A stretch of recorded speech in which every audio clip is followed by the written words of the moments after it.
दोस्तों नमस्कार, मैं रमू सिंह। विंध्य के असली विकास पुरुष महाराजा वेंकट रमन सिंह। रेल, जेल, सड़कें, किला, कोठी, फैक्ट्री, कारखाने, खजाने, स्कूल, कन्या स्कूल, सैनिक ट्रेनिंग सेंटर, इंजीनियरिंग, संगीत के सेंटर महाराजा वेंकट रमन सिंह के समय शुरू किए गए।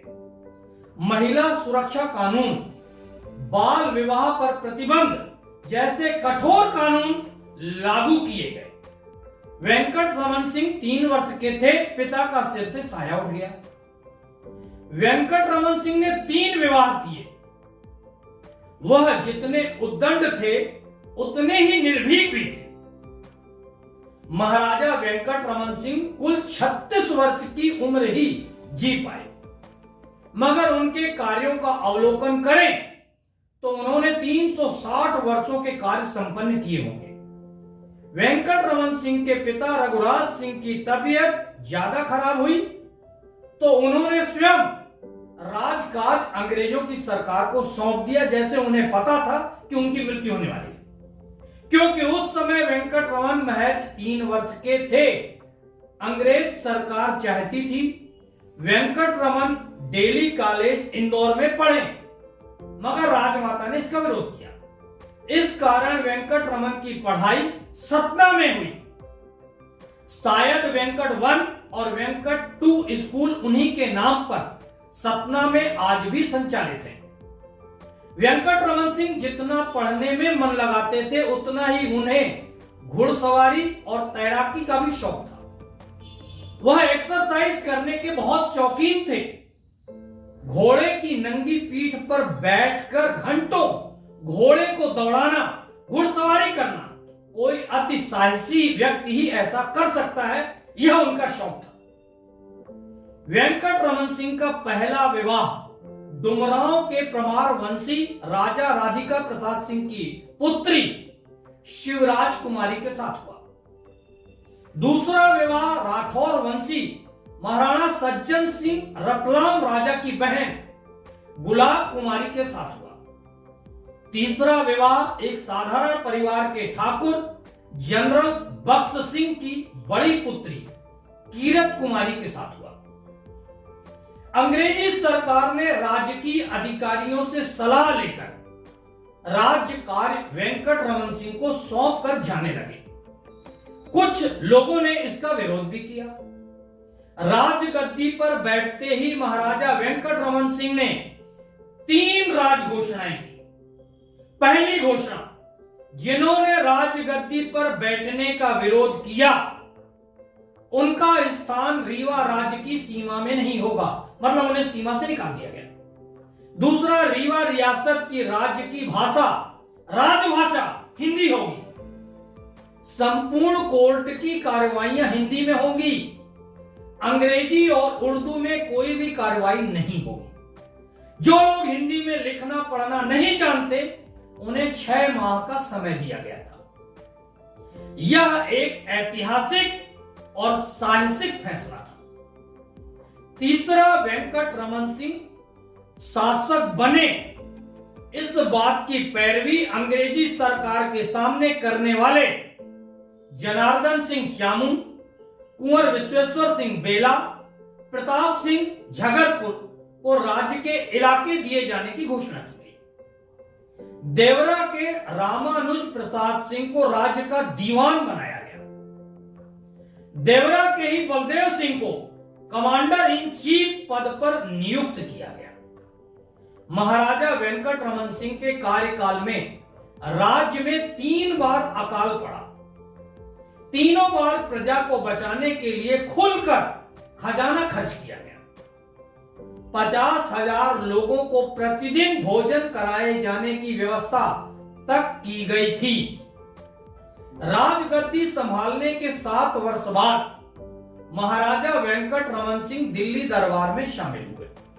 इस मौके पर उन्हें स्वर्ण पदक देकर सम्मानित किया गया। कुछ वर्षों बाद दिल्ली दरबार द्वारा लेफ्टिनेंट कर्नल की उपाधि महाराजा वेंकट रमन सिंह को दी गई। और भी कई सम्मान उन्हें प्राप्त हुए। प्रयागराज में पहलवान मीर बख्श ने कुश्ती में पहलवान केकड़ सिंह को हरा दिया। तब महाराजा वेंकट रमन सिंह ने पहलवान मीर बख्श को रुस्तमे हिंद का खिताब दिया। राजापुर के तुलसी स्मारक का उद्घाटन महाराजा वेंकट रमन सिंह ने ही किया था। दिल्ली दरबार यानी अंग्रेजी हुकूमत के सामने गोवध पर पूर्ण प्रतिबंध लगाने की मांग वेंकट रमन सिंह ने की थी। महाराजा वेंकट रमन सिंह हरियर क्षेत्र के मेले में घोड़े खरीदने गए थे। वहां गोवध के लिए 135 गाय बंधी हुई थी। वह 135 गाय खरीद कर ले आए और उन्हें रीवा राज्य के गौशाला में रखा गया। महाराजा वेंकट रमन सिंह के कार्यकाल को 2 भागों में विभाजित करके देखा जाना चाहिए। वह एक कार्यकाल जब वह नाबालिग थे और अंग्रेजी हुकूमत ने सरकार को चलाया, दूसरा जो उन्होंने स्वयं निर्णय लिए। महाराजा रघुराज सिंह अपने जीवित अवस्था में ही राज्य का प्रबंध बघेलखंड एजेंसी के पॉलिटिकल एजेंट कर्नल वार को सौंप गए थे। इसी दौरान पंडित हेतराम दीवान नियुक्त किए गए थे। हेतराम बरेली के सनातन ब्राह्मण थे। इस दौरान रीवा में दरबार हाई स्कूल खुला। स्कूल में छात्रावास की भी व्यवस्था की गई। फिर बड़े बड़े कस्बों में स्कूल खोले गए। यह रीवा राज्य में शिक्षा की शुरुआत थी। कुछ दिनों बाद रीवा में कन्या पाठशाला भी खोला गया। फिर रीवा शहर में एक अस्पताल प्रारंभ किया गया। यहां निःशुल्क दवा दी जाती थी। इस दौरान रीवा में पक्की सड़कें बनवाई गई। आवागमन सुगम बनाने के लिए कच्ची सड़कों का जाल बिछाया जाने लगा। अफसरों के रहने के लिए पक्के मकान रीवा में बनवाए गए। इसी दौरान जेल का भी निर्माण कराया गया। इसी समय रीवा में इंजीनियरिंग विभाग भी खोला गया। यह विभाग नदियों पर पुल व रफ्टे बनाने का काम देखता था। सन 1892 में रीवा में गोलघर और सतना में कोठी बनवाई गई। डाक बंगले बनवाए गए। रीवा में तारघर स्थापित हुआ। खदानों से खनिज उत्खनन कार्य इसी दौरान शुरू हुए। उमरिया में कोयले की खदान चालू हुई। आज एमपी के मुख्यमंत्री शिवराज सिंह चौहान लाख की खेती को प्रोत्साहित करने की बातें कह रहे हैं। उस जमाने में अंग्रेजी हुकूमत के रीवा एजेंट ने रीवा राज्य में लाख की खेती चालू कराई थी। इस दौरान राज्य शासन के सहयोग के लिए एक शाही काउंसिल का गठन किया गया। इस शाही काउंसिल में छत्रपति सिंह इटमा, प्रद्युम्न सिंह कृपालपुर, अर्जुन सिंह भीषमपुर, मोहम्मद रहमान अली खां रीवा को सदस्य के रूप में शामिल किया गया था। सन 1888 में पुलिस विभाग का संगठन बनाया गया। अफसरों की शिक्षा के लिए अलग से टेक्निकल क्लास शुरू किए गए। बलदेव सिंह के प्रयासों से सन 1888 में रीवा में भारत भ्राता प्रेस खोला गया। इसी प्रेस से भारत भ्राता नामक एक हिंदी अखबार प्रकाशित किया जाने लगा। यह मध्य भारत का पहला अखबार था। 1883 में रीवा और सतना के बीच तार घर की लाइन बिछाने का काम किया गया। इसी समय में सैनिक शिक्षा का प्रबंध भी किया गया। इसी कार्यकाल में रीवा राज्य को 7 तहसीलों में बांटा गया और तहसीलदारों की नियुक्तियां की गई। इस दौरान पवाईदार और ठेकेदारों के अधिकारों को काफी कुछ कम कर दिया गया। रीवा में जज की सबसे बड़ी अदालत की स्थापना इसी दौरान हुई। यह सारे फैसले अंग्रेजी हुकूमत के एजेंट ने लिए।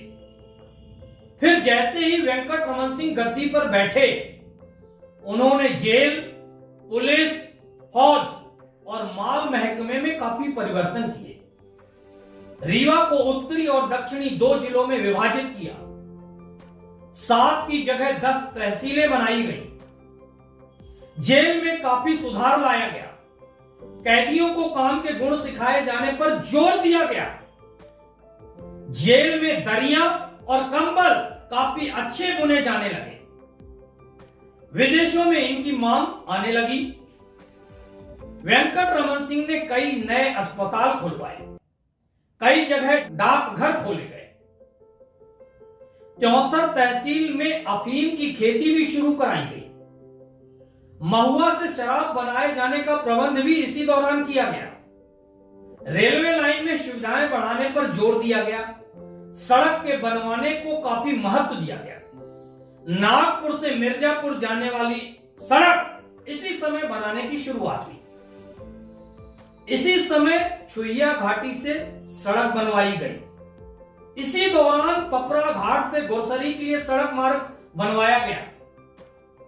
कई धर्मशालाओं का निर्माण भी कराया गया। हिंदी को राष्ट्रभाषा घोषित किया गया। इस दौरान कई पुस्तकालय भी खोले गए। अनेक सुंदर इमारतों का निर्माण महाराजा वेंकट रमन सिंह के समय में हुआ। वेंकट भवन रीवा भी उसी दौरान बना। मुंबई के लक्ष्मी रोड पर एक कोठी खरीदी गई। प्रयागराज की कोठी का विस्तार भी इसी दौरान कराया गया। छुइया घाटी की कोठी का निर्माण भी महाराजा वेंकट रमन सिंह के समय में हुआ। कोयले की खदान, कुरंद पत्थर, सुहागा, सीसा, एल्यूमिनियम, रामरज गेरू आदि की खदानों का पता लगाने के लिए बाहर से विशेषज्ञों को बुलाया गया। उमरिया में चमड़ा उद्योग का कारखाना शुरू किया गया। यहां तैयार चमड़े के सामान सेना और पुलिस के पास भेजा जाने लगा। पटवारियों की शिक्षा के लिए अलग से टेक्निकल स्कूल की स्थापना हुई। इस दौरान 50,000 सैनिकों की फौज थी रीवा राज्य में, जो शायद ही भारत देश के किसी राजा के पास रही हो। विश्व संवत 1971 के विश्व युद्ध में रीवा राज्य ने 4 हवाई जहाज सहायता के लिए भेजे थे, जिनमें 3 नष्ट हो गए। केवल एक हवाई जहाज ही सुरक्षित रीवा वापस आ पाया था। महाराजा वेंकट रमन ढोलक बहुत अच्छी बजाते थे। पहलवानी की मल्ल विद्या यानी कुश्ती का भी काफी उन्हें अच्छा ज्ञान था, शौक था। महाराजा वेंकट रमन सिंह बाल विवाह रोकने का कानून लाए।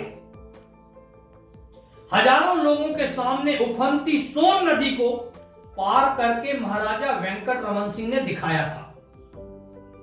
यह उनके साहस का प्रतीक था। महाराजा वेंकट रमन सिंह ने एक बार एक शेर को बकरी की तरह पकड़कर पिंजड़े में बंद कर दिया था।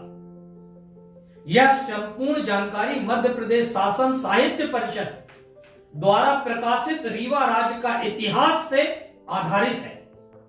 इसके लेखक पंडित गुरुराम प्यारे अग्निहोत्री हैं। कैसी लगी यह जानकारी? ऐसी और जानकारियों के लिए इस चैनल को सब्सक्राइब करें। धन्यवाद दोस्तों।